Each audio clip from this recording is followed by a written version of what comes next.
બજારમાં ગેપડાઉન બાદ નીચલા સ્તરેથી આવી રિકવરી. નિફ્ટી નીચલા સ્તરેથી લગભગ 125 પોઈન્ટથી વધુ સુધરી 24,300ની નજીક. બેંક નિફ્ટી પણ 400 પોઈન્ટથી વધુ દબાણ હેઠળ. મિડ કેપ અને સ્મોલ કેપમાં ફ્લેટ ટ્રેડિંગ.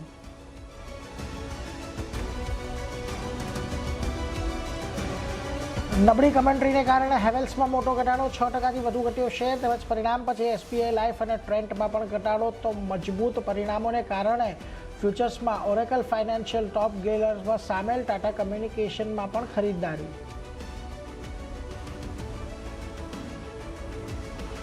નબળા બજારમાં પણ ફાર્મા શેરોમાં સારું પ્રદર્શન. નિફ્ટી ફાર્મા 2%થી વધુ વધ્યો. ડોક્ટર રેડ્ડીઝમાં 7%ના ઉછાળા સાથે નિફ્ટીનો ટોપ ગેનર.